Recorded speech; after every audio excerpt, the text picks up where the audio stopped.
Et si tout ce que vous croyez savoir sur Jésus-Christ n'était que l'écho d'un mythe soigneusement façonné pour étouffer la moindre possibilité de liberté? Et si chaque prière murmurée, chaque image sacrée embrassée avec dévotion, chaque larme tombée sur un autel n'était qu'un tribut inconscient à la peur? Une peur cultivée non par Dieu, mais par des hommes assez audacieux pour parler en son nom? Ne vous y trompez pas, la vérité ne se trouve pas là où l'on dit qu'elle se trouve, et peut-être ne s'y est-elle jamais trouvée. Car dans chaque pierre dressée pour bâtir des églises, dans chaque dogme gravé dans l'âme des fidèles, il y a plus de silence que de lumière, plus de calcul que de foi, plus de pouvoir que de rédemption. Depuis combien de temps ne vous êtes-vous pas demandé pourquoi l'histoire est toujours écrite par les vainqueurs? Depuis combien de temps acceptez-vous sans questionner les lignes tracées pour vous avant même votre premier souffle? Comment la vérité pourrait-elle être si fragile qu'elle doive être défendue par des bûchers, des censures et du sang? Peut-être est-ce justement parce qu'elle ne l'est pas, vérité. Peut-être ce que vous appelez foi n'est-il qu'obéissance déguisée, un voile brodé de promesses de salut pour que nul ne voie qu'en dessous, le vide demeure intact. Et c'est dans ce vide que repose le courage d'affronter la plus insupportable des possibilités, celle que Jésus-Christ n'ait jamais existé. Spinoza nous a appris que Dieu n'écrit pas de livres, n'élève pas de temple, ne parle pas par des prophètes. S'il y a du divin en nous, c'est précisément parce que nous sommes capables de penser par nous-mêmes. Et pourtant, cette capacité a été mutilée des siècles durant, sacrifiée sur l'autel d'une narration aussi parfaite qu'improbable, aussi commode qu'insupportable, une fois dépouillée de ses symboles. Car l'Église l'a toujours su, savoir trop est dangereux, poser trop de questions est hérésie, découvrir trop est ouvrir des blessures qui ne se referment jamais. Et vous le sentez déjà, n'est-ce pas? Un malaise qui brûle lentement, comme si chaque mot entendu accusait en secret tout ce que vous avez toujours accepté sans penser. Alors aujourd'hui, n'attendez ni consolation ni réponse facile. Attendez seulement le grincement des certitudes que vous croyez solides. La vertige de réaliser que chaque preuve qu'on vous a présentée pourrait n'être qu'un vieux tour, une mise en scène habile pour vous maintenir à genoux. Attendez l'inconfort de soupçonner que toute cette histoire a été dessinée pour servir des maîtres invisibles, pour vous empêcher de lever les yeux et de demander « Et si rien de tout cela n'était réel ?» Car c'est la question qu'aucun autel ne supporte d'entendre, le doute qu'aucun prêtre ne peut bénir. Et ainsi vous voilà ici, au bord d'un abîme qui n'est ni châtiment ni salut, juste vérité. Une vérité qui ne promet rien d'autre qu'elle-même, nue, insupportable, indicible. Car peut-être le plus grand miracle n'a-t-il pas été de marcher sur l'eau, ni de ressusciter les morts, mais d'avoir gardé toute une humanité aveugle pendant tant de siècles. Et maintenant, enfin, vous commencez à voir. Mais attention, une fois vos yeux ouverts, ils ne se referment plus jamais. Il y a une violence subtile dans le fait d'accepter sans questionner. Elle s'infiltre comme un poison qui ne fait pas mal à la première goutte, mais qui émousse peu à peu la lucidité, jusqu'à ce que l'âme ne sache plus distinguer la foi de la peur, le sacré du commode. Et si vous osez questionner, ce n'est pas seulement la croyance qui tremble, c'est toute la structure qui se révèle fragile, comme un temple bâti sur du sable. Pourquoi le Dieu de toutes choses aurait-il besoin d'intermédiaires? Pourquoi la vérité devrait-elle être protégée par des menaces, des décrets et des bûchers? Il y a quelque chose de profondément inquiétant dans la façon dont l'Église a toujours eu besoin du silence des morts pour soutenir la voix des saints. Car si vous écoutiez attentivement ce qui n'a pas été dit, vous découvririez qu'il n'y a pas de preuves, seulement des récits emballés d'or et de peur. Mais peut-être est-ce justement cela, le plus insupportable. Réaliser que l'idée même de Jésus-Christ, telle qu'on nous l'a offerte, sert plus de remède contre le doute que d'invitation à la vérité. Car pourquoi, au fond, rien dans l'histoire n'a-t-il survécu intact? Pourquoi chaque parchemin porte-t-il des ratures? Chaque témoignage est-il un murmure tardif? Chaque preuve ne résiste-t-elle pas à la lumière de la raison? Les évangiles se contredisent. Les documents historiques s'effacent face à la rigueur. Les dates ne coïncident pas avec le calendrier de la réalité. C'est comme s'il y avait un pacte silencieux pour soutenir un mythe par la force de la répétition, parce que la vérité, nue et froide, ne tiendrait jamais sur l'autel qu'on lui a dressé. N'est-il pas curieux que les propres registres romains, si méticuleux à cataloguer chaque crucifixion, chaque rébellion, chaque nom qui menaçait l'ordre, se taisent devant Jésus comme s'il n'avait jamais marché parmi nous. Et que reste-t-il lorsque l'on ose contempler le vide là où il y avait un homme-dieu? Il reste un vertige qui n'est pas destruction, mais possibilité. Car s'il n'a jamais existé tel qu'on nous l'a enseigné, alors il n'y a pas de médiation entre vous et le divin, pas de barrières entre votre conscience et l'univers qui pulse en silence. Cette possibilité, pourtant, n'est pas facile à porter. Elle pèse, non parce qu'elle serait un mensonge, mais parce qu'elle exige que vous marchiez enfin sans béquilles, sans dogme pour adoucir vos faux pas, sans sein pour justifier votre lâcheté. Elle transforme la foi en courage et le courage en solitude, car il n'y a rien de plus solitaire que de voir avant les autres, et rien de plus libérateur. Et si alors, tout cela n'était qu'un théâtre? Et si chaque messe n'était qu'un rituel de dissimulation, chaque croix un rappel que la vérité doit être crucifiée pour que le mythe survive? Il y a quelque chose de profondément humain dans cette mise en scène, le besoin de croire en quelqu'un pour ne pas avoir à regarder en soi. Car regarder en soi, c'est découvrir que ce que vous appelez Jésus n'est ni un homme, ni une histoire, ni une preuve. C'est un symbole trop puissant pour être laissé sans maître. L'Église s'en est emparée comme on s'empare d'un trésor, mais elle a oublié de dire que les symboles n'ont pas besoin d'exister pour être vrais, et que toute vérité n'a pas besoin d'être incarnée pour être ressentie. Et pourtant, vous sentez. Car le malaise qui monte en vous maintenant n'est pas blasphème, c'est mémoire. Une mémoire ancienne qui a peut-être toujours été là, endormie sous des couches de catéchismes et de prières. Une mémoire qui vous rappelle que questionner n'est pas un péché, que soupçonner n'est pas trahison, que déchirer les habits du mythe est la seule façon d'habiller sa propre conscience. Et peut-être est-ce pour cela que vous êtes encore là, lisant, sentant chaque phrase comme un doigt pointé sur une blessure invisible. Parce qu'au fond, vous le savez déjà. L'absence de preuve n'est pas absence de vérité, c'est absence de courage pour l'affronter. Il y a une quiétude presque sacrilège dans la découverte que tout ce que vous avez vénéré pourrait ne pas avoir existé, ni comme homme, ni comme corps, ni comme histoire. Et cette quiétude dérange plus qu'un cri, car elle résonne en vous comme un avertissement. Rien de ce qui a été dit n'est à l'abri du soupçon. Observez attentivement les lignes invisibles qui relient les conciles au pouvoir, les écritures aux couronnes, les évangiles aux guerres. Pourquoi toutefois, digne de ce nom, a-t-elle toujours besoin d'un ennemi à brûler? Pourquoi chaque vérité imposée a-t-elle besoin d'un hérétique pour se justifier? Et que dire des 5 indices irréfutables que l'Église elle-même n'a jamais osé démentir, mais n'a jamais non plus confessé? Ils sont là, comme des cicatrices que personne ne veut voir, comme des os qui restent sur le terrain d'un ancien crime. Le premier se cache dans le silence des sources contemporaines. Aucun historien de l'époque où Jésus aurait vécu, aucun chroniqueur romain, grec ou juif, n'a écrit une seule ligne confirmant son existence.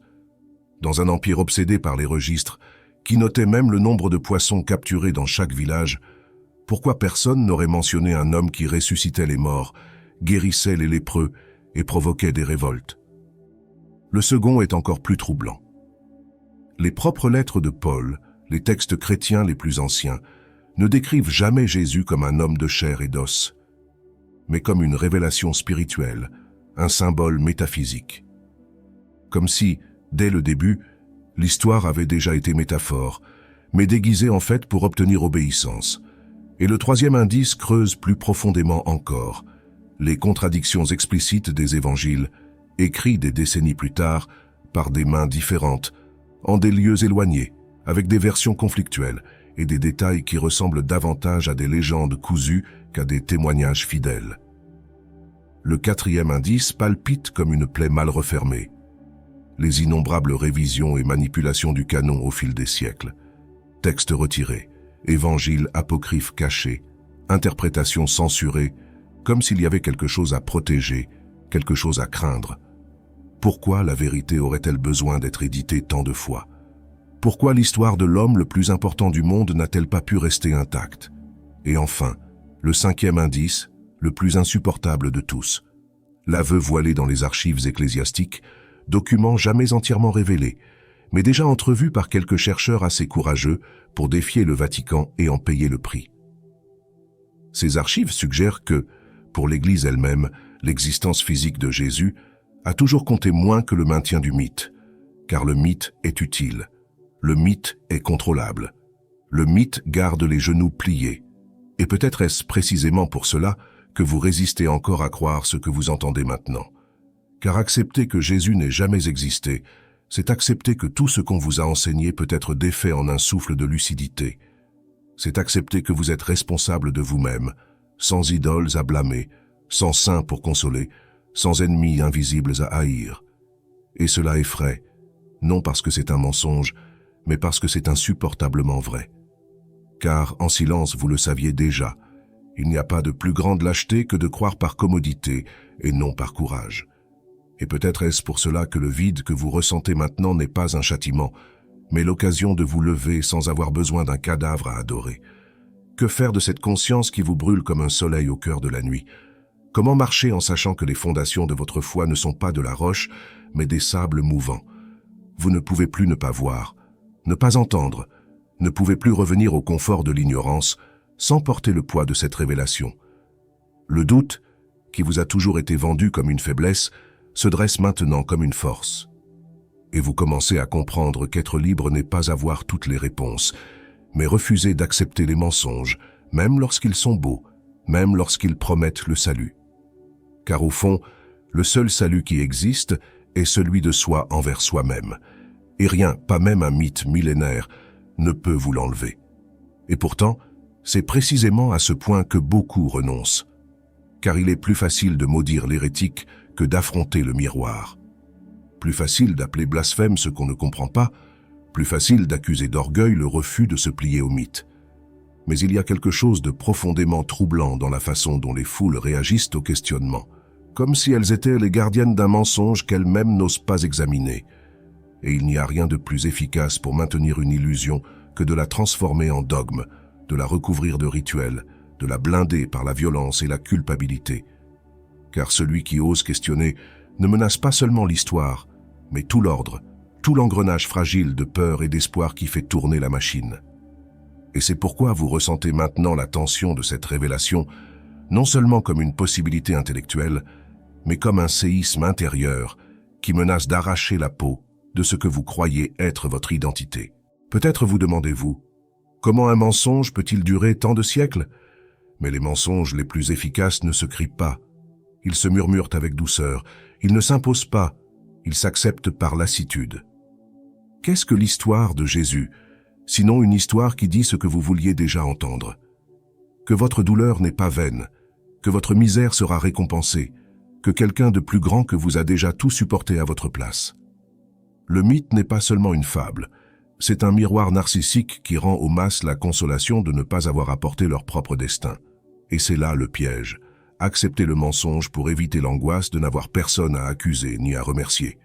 Car admettre qu'il n'a peut-être jamais existé ne démantèle pas seulement la croix, cela démantèle le confort même de votre petitesse. L'inconfort grandit quand on se rend compte que même ceux qui auraient dû être les gardiens de la vérité ont toujours su la supercherie. Ces hommes en soutane qui murmurent des prières en public, mais qui, dans l'ombre des archives verrouillées, reconnaissent que les évangiles sont des allégories, que les miracles sont des légendes, que l'homme n'a jamais marché sur les eaux parce qu'il n'a jamais marché parmi nous. Et pourtant, ils maintiennent le mythe, car le mythe soutient leur couronne, leurs empires, leurs guerres saintes. La foi, alors, n'est plus vertu, elle est monnaie. La dévotion n'est plus amour, elle est outil. Et chaque messe célébrée est moins un acte de foi qu'un rappel cruel que la vérité, dans sa forme la plus brute, n'a jamais intéressé les puissants. Et vous sentez cela s'installer comme un poids dans votre poitrine, non parce que c'est un mensonge, mais parce qu'il fait mal de réaliser que cela a toujours été sous vos yeux. Chaque document brûlé sur la place publique, chaque inquisiteur qui a tué au nom de la pureté, chaque évangile censuré, chaque hérétique réduit au silence, n'étaient pas des accidents de l'histoire. C'étaient des stratégies. Parce que rien n'est plus dangereux qu'un homme qui lève les yeux vers le ciel et réalise qu'il n'y a rien là-haut, hormis ce qui existe déjà en lui-même. Voilà pourquoi le mythe a été soigneusement entretenu, non pour libérer, mais pour maintenir captif, non pour éclairer, mais pour aveugler. Et vous commencez à comprendre que la prison n'a jamais été dehors. Elle a toujours été dans votre propre besoin de croire, Et maintenant, à mesure que la brume commence à se dissiper, vous sentez la solitude qui accompagne chaque vérité libératrice. Car la vérité ne vient pas accompagnée de cœur, ni de procession, ni de promesses de paradis. Elle vient nue, froide, comme un vent qui coupe l'âme et laisse des cicatrices là où il y avait des dogmes. Et peut-être est-ce précisément cela qui la rend si insupportablement réelle. Parce qu'on ne peut pas revenir en arrière sans se trahir. On ne peut pas ne plus voir sans se rendre aveugle. On ne peut pas nier ce qui a déjà été ressenti sans se noyer dans son propre silence. Et vous savez, peut-être pour la première fois de votre vie, que le courage n'est pas de croire mais de continuer à questionner, même quand cela signifie perdre tout ce que vous pensiez être la foi. Il y a un moment, inévitable et cruel, où l'esprit refuse de continuer à faire semblant. Un instant où le voile se déchire sans prévenir, sans pitié, exposant ce qui a toujours été là, sous les couches d'or et d'encens. Un vide si dense qui l'effraie, mais qui ne ment pas. Vous le sentez maintenant, comme si chaque mot martelait les murs de la cathédrale que vous avez construite en vous, rappelant que rien en elle n'était fait de pierre, seulement de peur et de désir. Car la question la plus dérangeante n'a jamais été « Jésus a-t-il existé ?» Mais pourquoi avais-je tellement besoin qu'il existe? Voilà la plaie que personne ne veut toucher, celle qui saigne même si elle ne se voit pas, celle qui accuse sans dire un mot. Et c'est précisément à ce point que le mythe révèle toute sa force. Car il ne survit pas seulement dans les livres ou les sermons, il vit dans votre besoin que la douleur ait un sens, que la souffrance soit rachetée, que quelqu'un, quelque part, soit venu justifier la brutalité du monde. Mais peut-être est-il temps d'admettre que cette justification est une illusion miséricordieuse, parce que, s'il n'a jamais existé, la douleur ne change pas, seul change son propriétaire. La croix ne disparaît pas, elle cesse seulement d'être un autel pour être rendue à celui qui l'a toujours porté, vous. Et ce retour fait mal, car désormais, il n'y a plus personne à blâmer, plus personne à qui confier votre faiblesse. Il n'y a pas d'agneau pour porter sur lui les péchés du monde, car il n'y a jamais eu d'agneau. Et pourtant, il y a aussi une étrange forme de liberté dans ce dépouillement. Parce que réaliser que rien n'a été écrit dans les étoiles, c'est réaliser que tout peut être écrit par vos propres mains. Le mythe meurt, mais le sens naît, non comme un cadeau d'un Dieu-homme, mais comme le fruit de votre propre conscience. Parce qu'il n'y a pas de péché à pardonner s'il n'y a pas de crime à punir. Il n'y a pas d'enfer à craindre s'il n'y a pas de juge à craindre. Il n'y a pas de paradis à espérer s'il n'y a pas de trône à adorer. Et soudain, vous réalisez que rien de tout cela ne diminue la beauté ni le mystère de la vie. Au contraire, cela vous rend la possession de tout ce qui a toujours été à vous, mais que vous aviez cédé à ceux qui juraient parler en son nom. Cette liberté, cependant, ne vient pas sans prix. Elle exige de vous tout ce que vous pensiez être. Elle réclame la sécurité que le mensonge offrait. Elle réclame la douceur du réconfort facile. Elle réclame l'illusion que quelqu'un est déjà mort pour vous. Car personne n'est mort pour vous. Personne n'a jamais payé pour vos fautes. Chaque larme qui a coulé était la vôtre. Chaque choix qui a blessé était le vôtre. Chaque rédemption, si elle vient, viendra de vos mains. Et c'est peut-être pour cela que nous préférons continuer à genoux devant le mythe, parce qu'il est plus confortable de souffrir en victime que de vivre en auteur. Mais vous savez déjà qu'il n'y a pas de chemin de retour vers l'ignorance, et cela vous coûte plus que vous ne voulez l'admettre. Et c'est sur ce terrain nouveau, froid, dévasté, que commence à germer la seule foi qui mérite ce nom. La foi en la lucidité. La foi en la propre capacité d'être plus grand que les mensonges qu'on vous a racontés. La foi que l'absence de Jésus n'est pas absence de sens, mais la chance d'affronter enfin le monde tel qu'il est, sans masque, sans icône, sans absolution bon marché. Parce que la vérité n'a jamais promis d'être facile. Elle a seulement promis d'être la vérité. Et vous, qui avez déjà senti cette promesse palpiter sous les mots, vous ne pouvez plus prétendre ne pas l'avoir entendue. Il n'y a plus personne pour mourir à votre place maintenant. Il n'y a plus de croix pour porter ce qui est à vous. Il n'y a que vous, et cela suffit. Et alors, enfin, il ne reste que le silence. Un silence si dense qu'il semble engloutir tout ce que vous croyez solide. Un silence qui ne console ni n'accuse, il est simplement là, comme s'il avait toujours été là, attendant que vous vous lassiez des histoires, des prières, des illusions. C'est dans ce silence que vous commencez à percevoir combien il y avait encore d'enfantin dans votre besoin de croire en un homme qui viendrait vous délivrer de vous-même. Car la vérité ne crie pas, elle attend. Et lorsqu'elle arrive, elle n'offre ni miracle ni promesse. Elle ne fait que mettre à nu l'abîme entre celui que vous pensiez être et celui que vous êtes maintenant contraint de devenir. Car l'absence de preuve n'est pas seulement une absence, c'est une invitation à laisser derrière vous la sécurité du mythe et à marcher, même tremblant, sur le terrain instable de la lucidité. Sur ce terrain, vous ne trouvez plus d'autel. Il n'y a plus de saint pour entendre vos prières, ni de Dieu pour signer des décrets en votre faveur. Il n'y a que vous et l'écho de vos propres choix.